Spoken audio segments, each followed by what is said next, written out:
Hello, my dear friends. How are you? I hope you all are fine. Welcome to my channel Law Scholar and Legal Issues.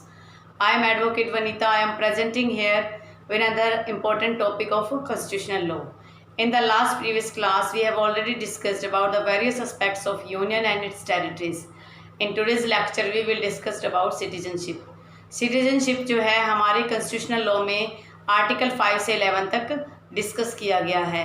वैसे तो citizenship इतना important नहीं होता, pre के point of view से important होता है, mains के पॉइंट ऑफ व्यू से इतना इम्पोर्टेंट नहीं होता, लेकिन रिसेंटली लास्ट ईयर जो अमेंडमेंट्स हुए सिटीजनशिप अमेंडमेंट्स एक्ट, उसके बाद सिटीजनशिप बहुत इंपॉर्टेंट हो जाता है और उसका एक एक एस्पेक्ट्स करना हमारे लिए बहुत ज़रूरी है कि कैसे सिटीजनशिप मिलती है, कैसे हम उसको छोड़ सकते हैं, सरकार के पास क्या पावर है, गवर्नमेंट क्या क्या एक्शन ले सकती है, सेंट्रल गवर्नमेंट के पास क्या पावर है, और सिटीजन अमेंडमेंट एक्ट का जो इशू है वो क्यों उठा, क्या उसमें इशू था, क्या इक्वलिटी का इशू था, क्या फंडामेंटल राइट के वायलेशन का इशू था कि वो इतना ज़्यादा जुलूस में बदला, इतना ज़्यादा धरना प्रदर्शन में बदला और सुप्रीम कोर्ट में भी ये मैटर गया। आज हम इसके बारे में डिस्कस करेंगे। तो let's start today's lecture. Constitution का, इंडियन कॉन्स्टिट्यूशन का जो पार्ट 2 है, सिटीजनशिप नेम से जो पार्ट है वो सिटीजनशिप के बारे में बताता है।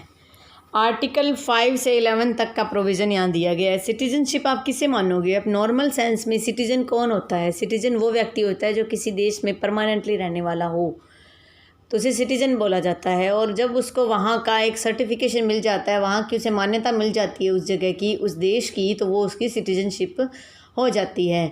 तो मैंने पहले ही आपको बताया कि citizenship pre point of view से इम्पोर्टेंट है, पूछ लिया जाता है सेक्शन वाइज। मेंस में कमी आने के चांसेस हैं, लेकिन इस बार मेंस में आने के चांसेस बन गए हैं, क्योंकि जो सिटीजनशिप अमेंडमेंट एक्ट 2019 है उसमें काफ़ी ज़्यादा विवाद हो गए थे, काफ़ी ज़्यादा इशू अराइज हो गए थे, सुप्रीम कोर्ट में मैटर पहुंचा।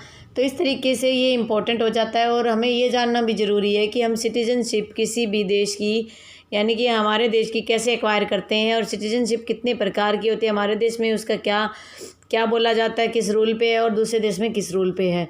तो आज हम सारे के सारे जो पहलू हैं सिटीजनशिप के रिगार्डिंग वो सारा का सारा डिस्कस करेंगे। सिटीजनशिप को आप सिंपल तरीके से समझो। जब आप सिटीजन बन जाते हो, सिटीजन होते हो किसी देश के, तो वहाँ के जो राइट्स हैं, सर्टन राइट्स हैं, ड्यूटीज़ हैं, प्रिविलेजेस का मतलब जो विशेष अधिकार मिले होते हैं वो मिल जाते हैं किसी पर्टिकुलर व्यक्ति को।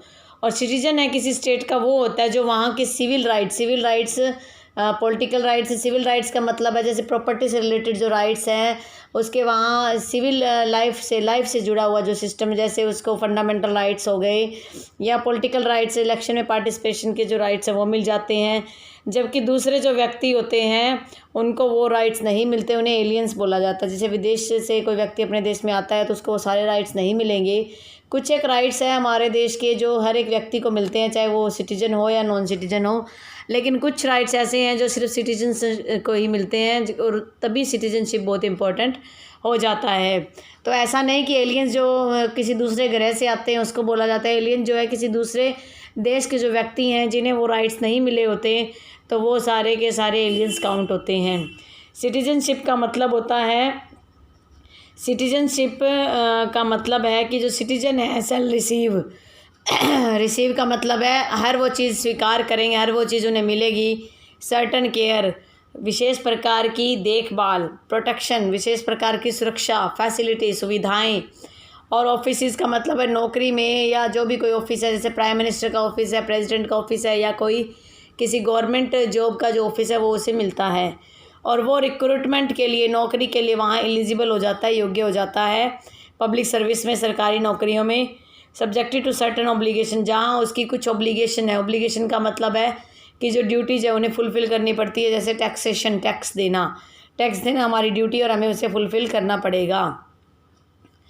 Under the Indian constitution, Bharat के संविधान में कुछ फंडामेंटल राइट्स है जो सिर्फ सिटीजन को मिले हैं, एलियंस को वो राइट नहीं मिले। जो rights exclusively enjoyable by the Indian citizen, जो ऐसे राइट्स हैं जो सिर्फ इंडियन सिटीजन को ही मिलते हैं, वो कौन कौन से? आर्टिकल 15, 16, 19 तो है फंडामेंटल से रिलेटेड, 29, 30 फंडामेंटल से, 58 जो राष्ट्रपति से रिलेटेड हो गए। इस प्रकार से कुछ ये सारे पॉलिटिकल राइट्स हैं जो डिस्कशन में आएंगे जब हम 124 हमने पढ़ा ही था, कोर्ट सुप्रीम कोर्ट का मैटर है, 217 भी पढ़ा था हमने, 157 और 165 जो है कॉन्स्टिट्यूशन के स्पेसिफिक जो है इंडियन सिटीजन को मिलते हैं। कोई भी ऐसा व्यक्ति जो इंडियन सिटीजन नहीं है सॉरी, आज जुकाम हो रहा है, कोल्ड हो रहा है, थोड़ा सा पढ़ाने में इशू हो रहा है, तो प्लीज़ आप फील मत कीजिए। कोई भी ऐसा व्यक्ति जो भारत का नागरिक नहीं है, उसको वोट करने का राइट नहीं है किसी भी सरकार बनाने में, चाहे वो पार्लियामेंट हो, सेंट्रल गवर्नमेंट हो या स्टेट गवर्नमेंट हो या असेंबली में, किसी प्रकार के मत का अधिकार नहीं है, ना ही वो किसी प्रकार की मेंबरशिप वहाँ ले सकता है। जो इंडियन सिटीजन है वो MP बन सकता है, MLA बन सकता है, कोई मंत्री पद ले सकता है, या उसको कहीं वोट डालने का अधिकार मिल जाता है, लेकिन जो इंडियन सिटीजन नहीं है उसको वो सारे राइट्स नहीं प्रोवाइड होंगे। टाइप्स ऑफ सिटीजन्स के कितने टाइप्स माने गए अभी मैं पहले भी बता चुकी हूँ कि 2 प्रकार के होते हैं। वन इज सिटीजन्स, सेकंड है एलियन। सिटीजन्स तो वो होंगे जो हमारे देश के परमानेंट रेजिडेंट है, जिनको यहाँ की मान्यता मिली हुई है, और एलियंस वो होते हैं जो विदेश के होते हैं। और एलियंस में भी आगे 2 प्रकार हैं, फ्रेंडली एलियंस और एनिमी एलियंस। फ्रेंडली एलियंस वो होते हैं जिनके साथ हमारे अच्छे संबंध हो, जैसे USA के साथ हमारे अच्छे संबंध चल रहे हैं, तो वो हमारे फ्रेंडली एलियंस हैं। जो व्यक्ति जिनके साथ हमारा युद्ध चल रहा हो, हाल मौजूदा टाइम में हमारे कोई युद्ध नहीं चल रहा, और जब युद्ध चलेगा वार के टाइम में, जो एलियंस यानी कि जो विदेशी होंगे वो क्या होंगे, एनिमी एलियंस होंगे। अब बात आती है कि सिटीजन्स होती है कितनी प्रकार के। सिटीजन्स 2 प्रकार की होती है। एक तो मिट्टी की, आप मानोगे मिट्टी का मतलब जन्म का जो राइट है, बर्थ राइट है। जस्ट सोली का मतलब है right of the soil. Soil का मतलब उस जमीन पर जिसका जन्म हुआ हो वो वहाँ का सिटीजन होगा, जैसे USA में है। जैसे सैंग्विनियंस का मतलब होता है blood, right of blood relation से सिटीजनशिप मिल जाती है। जैसे इंडिया में तो दोनों टाइप की सिटीजन है, सोली का भी है और सैंग्विनियंस का भी है। इंडिया में सिटीजन बाय बर्थ का मतलब सोइल से रिलेटेड हो गया, एज वेल एज नेचुरलाइज का मतलब होगा राइट ऑफ ब्लड। तो ये सारे की सारी चीज़ें जो हैं वो प्रेसिडेंट का ऑफिस लेने के लिए, नेचुरलाइजेशन का मतलब आप ब्लड नहीं मानोगे, नेचुरलाइज का मतलब होता है कि जो रजिस्टर्ड या सरकार के द्वारा जिनको सिटीजनशिप दी जाती है, जो यहाँ के सिटीजन बन जाते हैं, उनको फिर प्रेसिडेंट के इलेक्शन का राइट मिल जाता है। लेकिन USA वो देश है जहाँ पर अगर आपने वहाँ जन्म लिया है तभी आप प्रेसिडेंट बन सकते हो, अदरवाइज़ आपको वहाँ प्रेसिडेंट का राइट नहीं है। आपको बाकी राइट्स मिल जाएंगे, प्रेसिडेंट की पोस्ट का राइट आपको नहीं मिलेगा। अब बात आता है कि how citizenship is acquired under the constitution. Constitutional law में सिटीजनशिप कैसे मिलती है। हमारे देश में अमेंडमेंट हुआ है 2019 में, लेकिन सिटीजनशिप एक्ट जो है 1955 आ चुका था, जिसके अंदर प्रोसीजर दिया हुआ है कि सिटीजनशिप कैसे एक्वायर की जाएगी। पर ये हम डिस्कशन कर रहे हैं कि इंडियन कॉन्स्टिट्यूशन में सिटीजनशिप कैसे मिलती हैं।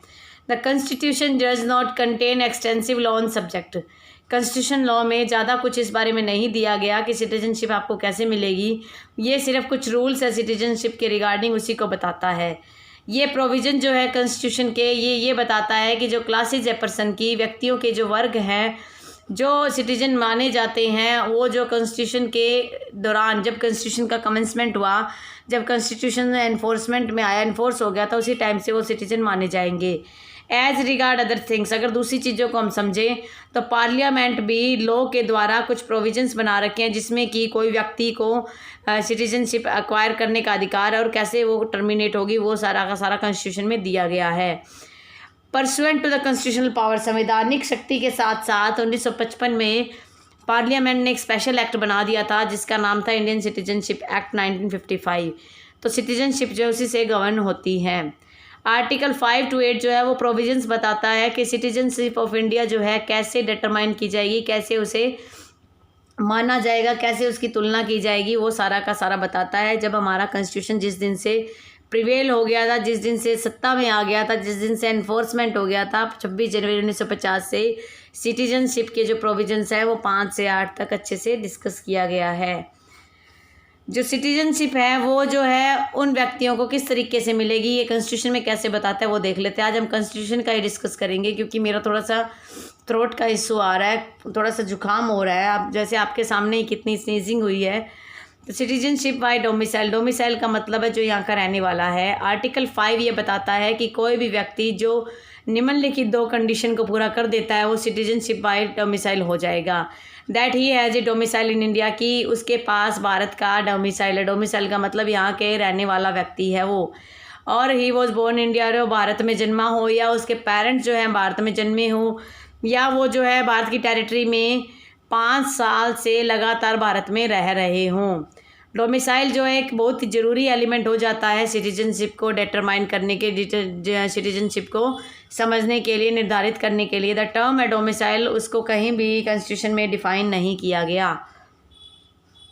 मोहम्मद रजा वर्सेस स्टेट ऑफ बॉम्बे के केस में सुप्रीम कोर्ट ने ये बात कही कि जो टर्म है डोमिसाइल का मतलब है परमानेंट होम, कि डोमिसाइल के अंदर वो व्यक्ति आएंगे जिनका यहाँ पर परमानेंट रेजिडेंस है, बाकी व्यक्तियों को आप डोमिसाइल नहीं बोल सकते।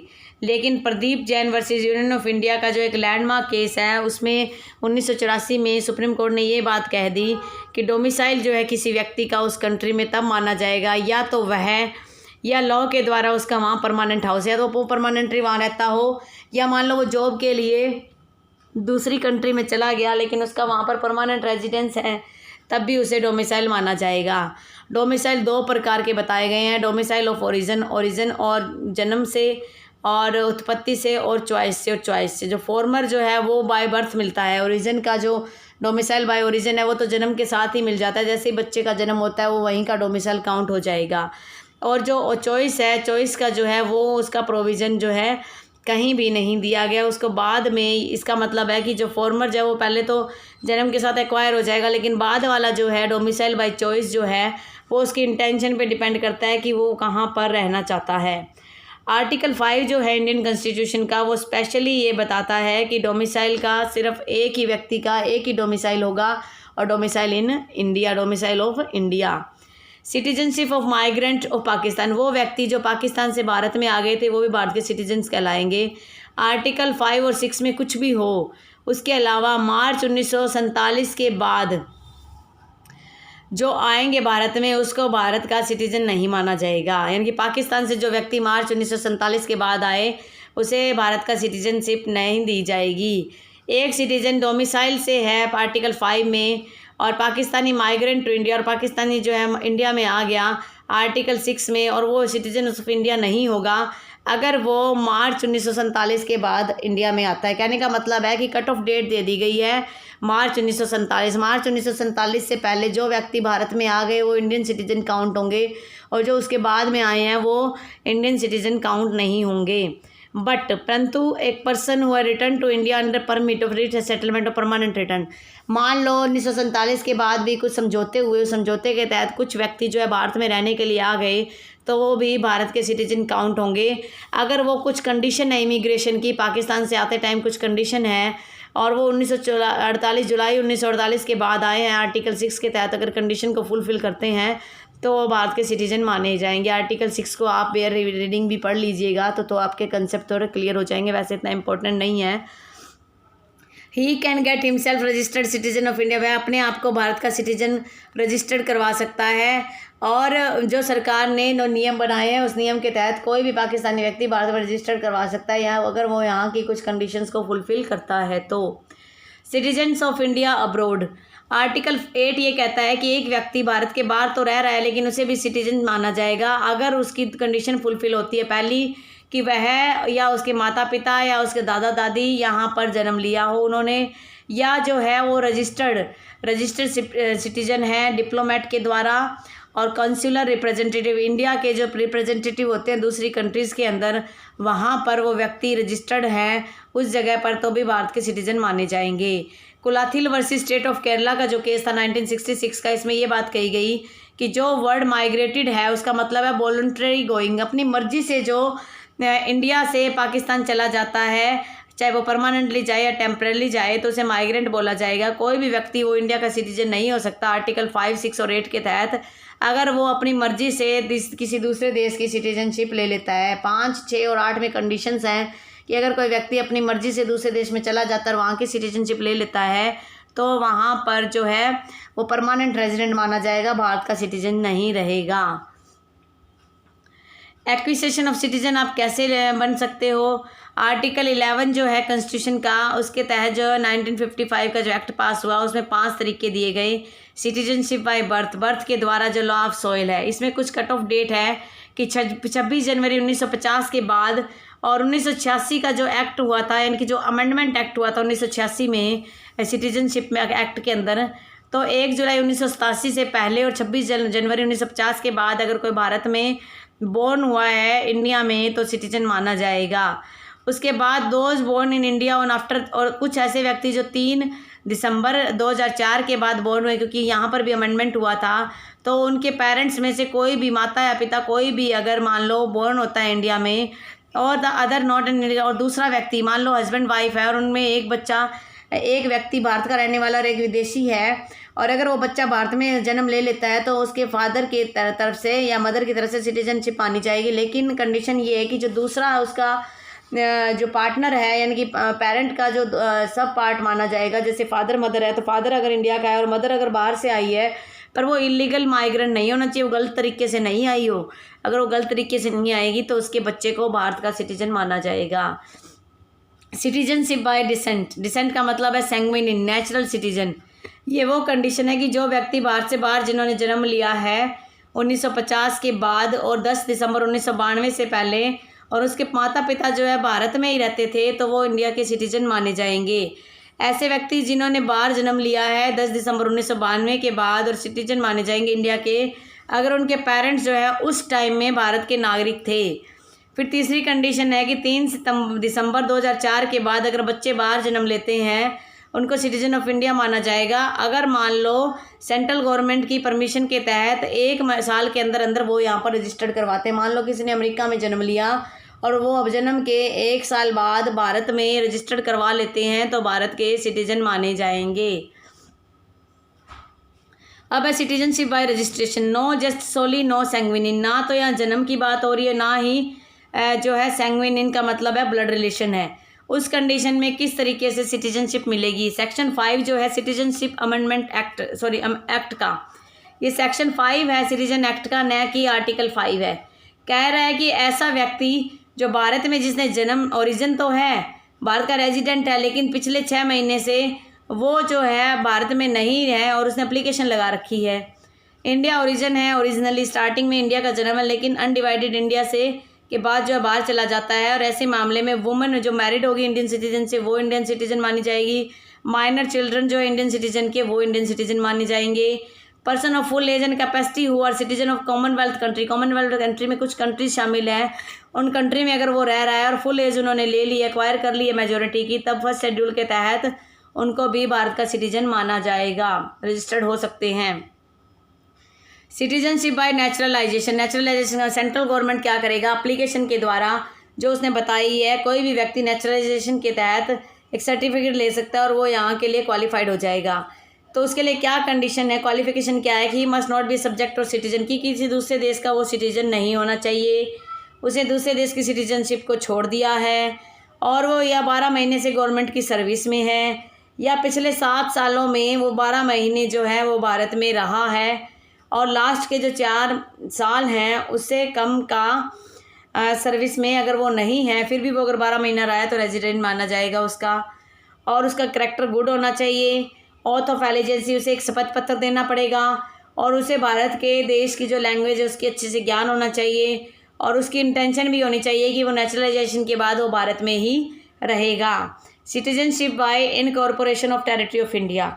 अब कह रहा है कि हमने मान लो कोई विदेशी टेरिटरी है, कोई साथ वाले देश की लगती हुई टेरिटरी को अपने देश में शामिल कर लिया, उसके बाद जो व्यक्ति उसमें रहेंगे और सेंट्रल गवर्नमेंट की नोटिफिकेशन के बाद वो भी भारत के सिटीजन बन जाएंगे। तो आज के लिए हम यहीं पर समाप्त करेंगे, और इसके बाद जो टर्मिनेशन है सिटीजन की, सिटीजनशिप अमेंडमेंट एक्ट है, वो हम नेक्स्ट क्लास में डिस्कस करेंगे, जब भी होगी, 2 दिन बाद, 1 दिन बाद, कल या परसों, उस टाइम हम डिस्कस करेंगे। आई होप आपको आज का वीडियो जो है पसंद आया होगा। अगर आपको आज का वीडियो पसंद आया तो आप जो है वीडियो को लाइक कीजिए। अगर आप मेरे चैनल पर नए हो, फर्स्ट टाइम वीडियो को देख रहे हो, तो चैनल को सब्सक्राइब कीजिए, और फर्दर नोटिफिकेशन के लिए बेल आइकन पर भी क्लिक कर दीजिए। और अगर आप रिवीजन करते हो बार बार, तो आपके लिए कोई भी कंसेप्ट क्लियर करना ईजी हो जाता है। तो मेरी आपसे रिक्वेस्ट है, बार बार रिक्वेस्ट है कि आप जो है रिवीजन करते रहिए, क्योंकि revision is the key to success के लिए रिवीजन बहुत ज़रूरी हो जाता है। कोरोना का काफ़ी ज़्यादा इश्यू बढ़ चुका है, तो अपने घर में रहिए, सेफ रहिए, फैमिली मेम्बर्स का ध्यान रखिए, हैंड सैनिटाइज़र का यूज़ कीजिए, और घर से बाहर कम से कम निकलिए। और ये जो वीडियो है वो अपने दोस्तों में भी शेयर कीजिए कि अगर आपको लगता है कि ये बहुत यूज़फुल वीडियो है और आपके दोस्तों को इससे बेनिफिट मिलना चाहिए तो आप अपने दोस्तों को शेयर कीजिए। और stay home, stay safe, stay healthy.